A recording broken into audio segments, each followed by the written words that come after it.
पंचायती राज प्रकोष्ठ का और विशेष करके बात करें तो अलग अलग प्रकोष्ठों को लेकर सदस्यता अभियान का विशेष करके यहाँ पे शुभारंभ किया गया है, क्या कहना चाहेंगे सर?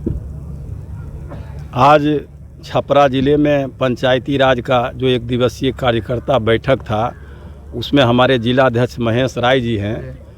इनको पार्टी ने इन पर भरोसा करके ज़िले का कमान पंचायती राज जिलाध्यक्ष के रूप में सौंपा है। तो इनका प्रखंड से लेकर ज़िले तक प्रदेश ज़िले के उपाध्यक्ष, सचिव, महासचिव, प्रखंड तमाम लोगों को इन्होंने प्रमाण पत्र दिए हैं। उसी का विस्तार के लिए कार्यक्रम रखा था।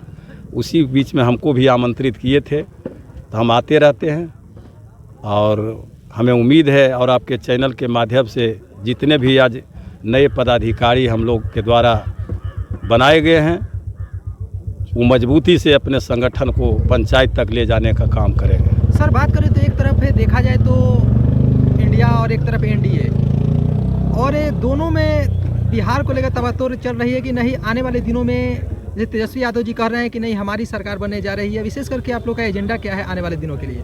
आप चैनल के लोग हैं, मीडिया के सब लोग जानते हैं, हमारे नेता तेजस्वी प्रसाद यादव जी बिहार में सबसे लोकप्रिय नेता है, सबसे जनाधार वाले नेता है, सबसे ज़्यादा एमएलए है और बिहार के लोगों ने इनको मुख्यमंत्री के रूप में जनादेश दिया था। लेकिन भारतीय जनता पार्टी के लोगों ने चुनाव आयोग और प्रशासन के द्वारा हेर फेर करके 10-15 सीट को रोका गया। इसके चलते हमारे नेता मुख्यमंत्री बनने से वंचित हो गए। सर ये भी कहा जा रहा है कि नीतीश जी महागठबंधन में आएंगे और साथ में तेजस्वी के साथ में चुनाव लड़ेंगे, तो क्या आप स्वीकार कीजिएगा मुख्यमंत्री नीतीश को? वो तो पार्टी हमारा जो निर्णय लेगा, शीर्ष नेता हमारे आदरणीय लालू प्रसाद यादव जी हैं, जो फैसला लेंगे हम लोग कार्यकर्ता उस बात को। का अलग बयान है, तेजस्वी जी कह रहे हैं कि रास्ता बंद है, लालू जी कह रहे हैं नहीं खुला है। इसका मतलब कहीं ना कहीं पारिवारिक में सर कलह तो नहीं है? नहीं, कोई कलह नहीं, कोई कलह नहीं, सब हम लोग एक हैं, चट्टान के तरह एक। सर बात करें तो अभी की स्थिति में देखा जाए तो तेजस्वी यादव जी पूरे बिहार की राजनीति स्थिर रहती है, लेकिन तेजस्वी यादव जी अचानक लाइव आते हैं, लाइव के माध्यम से कहते हैं कि माई बहन योजना, जिसमें 2500 रुपये तमाम जो माताएं बहनें हैं उनको दिया जाएगा। तो क्या इसको एक प्रलोभन माना जाए, या विशेष करके जैसे रोजगार को लेकर अनाउंसमेंट किया और रोजगार दिए भी वैसे करेंगे?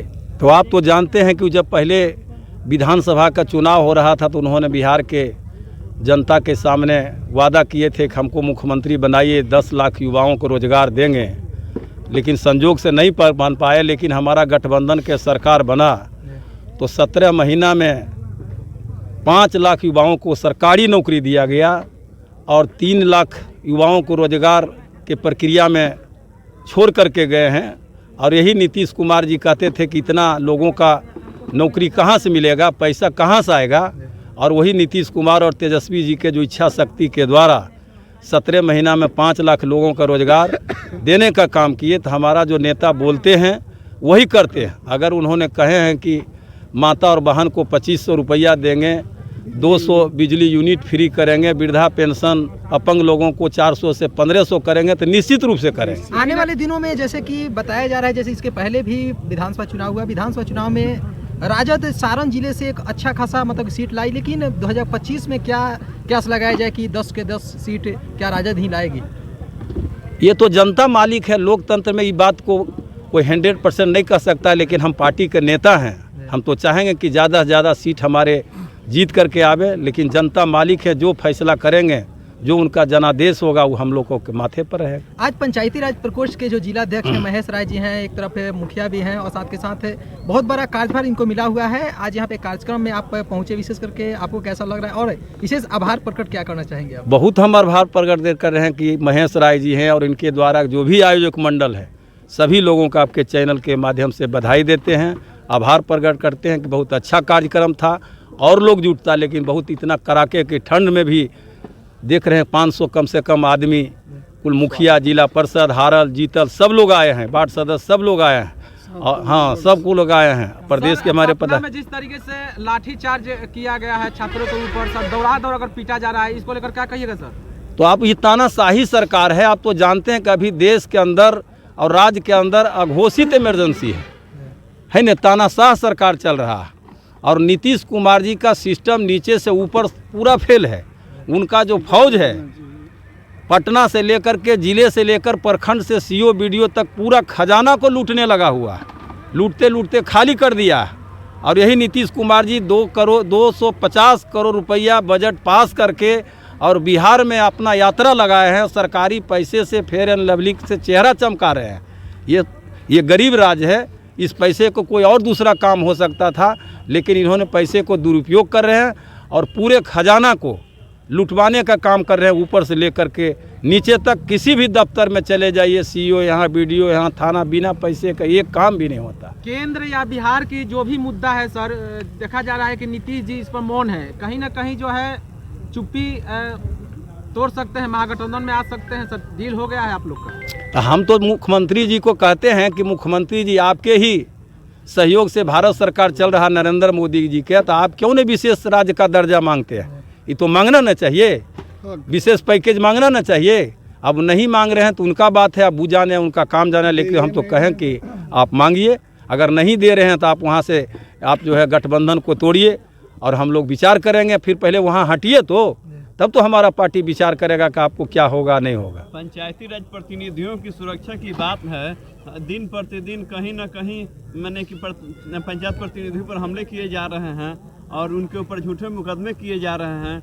इस पर आपका क्या कहना है? ना उनकी कोई सुरक्षा की व्यवस्था किया जा रहा है?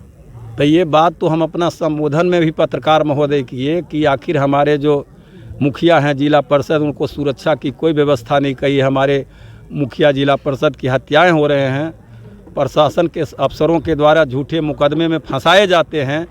इनको अधिकार जो मिला हुआ उसमें अफसर के द्वारा कटौती किया जा रहा है। पेंशन का सवाल है तो मुखिया जी बिहार भर में गोलबंद हों और इनको गोलबंदी के लिए जागरूक करने के लिए हम राज्य भर में अभियान चलाए हुए हैं कि पटना में चल करके आंदोलन करेंगे और राज्य सरकार को घेरेंगे कि हमारे मुखिया को सुरक्षा का व्यवस्था की जाए। पेंशन हारने के बाद पेंशन की व्यवस्था किया जाए। एक देश में दो कानून नहीं चल सकता है, लोकतंत्र एक है। अगर ये पेंशन और सुरक्षा का सवाल नहीं करते हैं तो ये लोकतंत्र का अपमान है, जनता का अपमान है, वोट का अपमान है। सर, सारण की बेटी जो सुश्री देवी जो है, अटल बिहारी वाजपेयी के जन्मोत्सव के कार्यक्रम में जो बापू सभागार था, उसमें महात्मा गांधी का लोकप्रिय जो भजन है रघुपति राघव राजा राम, उसको गाने के बाद में भाजपा के लोगों द्वारा उपद्रव किया गया था और उन्हें माफ़ी मांगने के लिए मजबूर किया गया था। और एक सारण की बेटी है और लोकप्रिय गायक भी है। भाजपा को क्या कहते हैं? भाजपा तो गांधी जी के हत्यारे के विचारधारा का पार्टी है, उस पर तो ज़्यादा बोलने की ज़रूरत नहीं है। आज जो देशभक्ति की काम कर रहे हैं, आज़ादी की लड़ाई में भारतीय जनता पार्टी का एक भी नेता जेल नहीं किया, उसके दलाली कर रहे थे।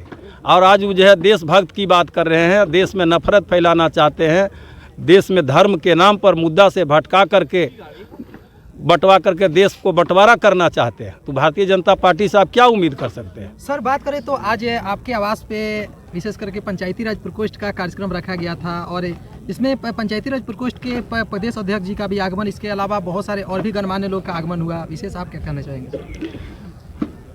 हम तो यही कहना चाहेंगे कि हमारे बुलाने पर माननीय प्रदेश अध्यक्ष महेंद्र प्रसाद विद्यार्थी जी आए इस ठंडी में, और बाकी सब तमाम गणमान्य व्यक्ति और श्रोता लोग आए।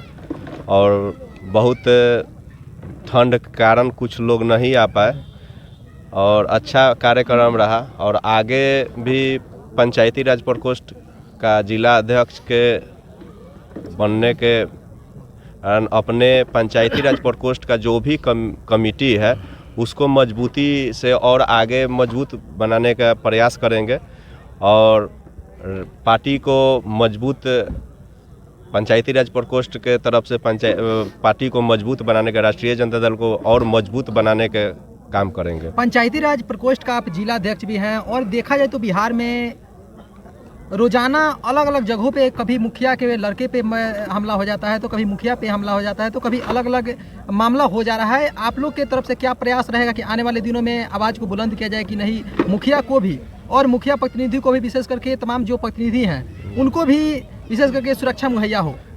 देखिए, हम लोग तो मुखिया, पूरे बिहार के मुखिया इस पर धरना प्रदर्शन सब किए थे। यहाँ पहले प्रखंड में किए, बाद में जिला में किए और बाद लास्ट में पटना में गए। तो पटना में सरकार क्या की कि कुछ लोगों पर जो प्रदेश अध्यक्ष हैं और बाकी लोगों पर मुकदमा कर दी। अगर आपकी और सरकार हम लोगों का मान जो भी था, मांग था 19 मांगे था, उसमें से कुछ पूरा नहीं की। सर अगर आपकी सरकार आती है तो क्या सर इस पर आप लोग जोरदार मतलब इस चीज को लेकर हम लोगों की सरकार आएगी तो ज़रूर इस पर ध्यान देगी। और हमारे नेता तेजस्वी जी जो अभी भी पहले कर चुके हैं, जो बोले थे कि मुख्यमंत्री बनेंगे तो हम 10 लाख नौकरी देंगे, और उप मुख्यमंत्री अगर बीच में मौका मिला और गठबंधन की सरकार बनी और उप मुख्यमंत्री बने, उसमें लगभग 5 लाख नौकरियां दे चुके हैं। तो वो जो भी बोलते हैं वो जो करते हैं और आगे करेंगे। जैसे मीटर के भी बात बोले थे कि जो भी स्मार्ट मीटर लगाने पर जो लूट इस सरकार मचाई हुई है उसको सुप्रीम कोर्ट बैंड कर दिया, और नहीं तो ये लोग जबरन हर एक गरीब को मैंने सोचते थे कि खून जैसा उसका चूस लें, स्मार्ट मीटर लगाकर और सब लोगों को, गरीब को मैंने पूरा पैसा लूट लें। तो ये सरकार, और हमारे नेता बोले हैं कि अगर बिहार में हमारी सरकार आती है तो 200 यूनिट बिजली बिल फ्री देंगे। और ये सरकार है जो बीजेपी गठबंधन की सरकार है, वो गरीबों को और सभी लोगों को लूटने का प्रयास कर रही है स्मार्ट मीटर के द्वारा। क्या करना चाहेंगे तमाम वैसे राजद के समर्थित लोग हैं जो राजद में आना चाहते हैं, क्योंकि बहुत सारे लोग अलग अलग पार्टियों से आतुर हो गए हैं और चाहते हैं कि नहीं हम राष्ट्रीय जनता दल में आए, तो उन तमाम लोगों से क्या अपील करना चाहेंगे आप? देखिए, जो भी है दूसरे पार्टी में है, अगर वहाँ ये हो गया तो हमारे पार्टी में उनके लिए दरवाज़ा खुला है। और हमारी पार्टी जैसा बिहार में कोई पार्टी नहीं है, ये आप सभी लोग जानते हैं।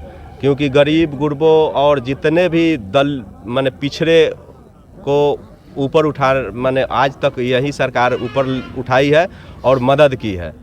हमारे साथ राजद के प्रधान महासचिव कमलेश राय जी हैं। कमलेश राय जी, आज पंचायती राज प्रकोष्ठ का यहाँ पे कार्यक्रम था, विशेष करके आपके यहाँ भी कार्यक्रम रखा गया था दरियापुर प्रखंड कार्यालय पे भी, विशेषकर आप क्या कहना चाहेंगे?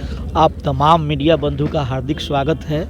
आज 4 जनवरी 2025 को प्रदेश के माननीय अध्यक्ष पंचायती राज प्रकोष्ठ के माननीय महेंद्र प्रसाद विद्यार्थी जी का हम लोग रेल पहिया कारखाना परसा विधानसभा में भव्य स्वागत किए।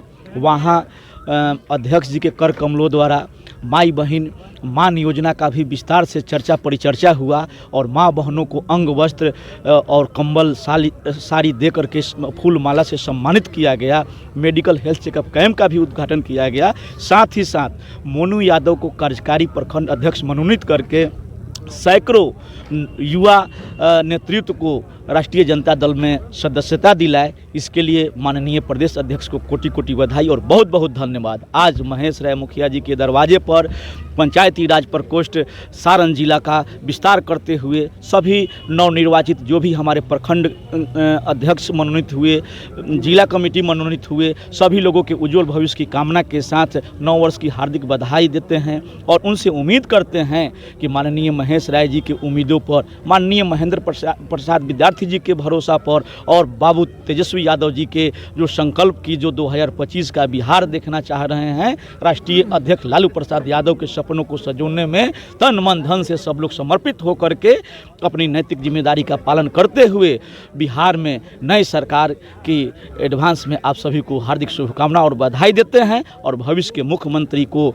हम लोग कंधे को मजबूत करके एक एक वोट लालटेन पे गुलबंद करके पूरे सूबे बिहार में हम लोग सभी जीतों पर जिता करके तेजस्वी जी को मुख्यमंत्री बनाने का काम करेंगे। एक तरफ देखा जाए तो पंचायती राज प्रकोष्ठ को इसके पहले कोई जानता तक नहीं था। जब हम लोग जाते थे तो पंचायती राज प्रकोष्ठ के बारे में हम लोग भी अच्छे से नहीं जानते थे, लेकिन आज की स्थिति में देखा जाए तो यहाँ पे पूरे लोगों का तांता लग गया था। सैकड़ों लोग यहाँ पे थे और यहाँ पे पंचायती राज प्रकोष्ठ के जो प्रदेश अध्यक्ष जी हैं उनके भाषण को सुनने के लिए आतुर थे। ऐसा इनका पूरा का पूरा श्रेय बाबू महेंद्र विद्यार्थी जी को जाता है। सूबे बिहार में जब यह मृतप्राय संगठन हुआ करता था, कोई जानने वाला नहीं था, तो ये लगातार अपने कर्म के बल पे पूरे सूबे बिहार में पंचायती राज को पुनर्जीवित करके और एक ऐसा जानदार और धारदार संगठन बनाए हैं। अभी अपने अभिभाषण में कहे थे कि कोई भी कहीं से चुनाव लड़े तो पंचायती राज को इग्नोर करेंगे तो उनका समझिए कि खटिया खड़ा होने का काम होगा। और ये हम सभी लोगों के संगठन से जुड़े हुए लोगों के लिए गर्व की बात है, सम्मान की बात है। मैं पुनः आपके चैनल के माध्यम से आज तमाम जितने जो श्रोता बंधु हैं, जितने जो हमारे नवनिर्वाचित पदाधिकारी हैं और मंच पे मंचासीन जो भी हमारे प्रदेश के जिला के जो भी पदाधिकारी हैं, उनको पुनः हार्दिक बधाई और स्वागत करते हुए नव वर्ष के हार्दिक अभिनंदन के साथ बहुत बहुत बधाई।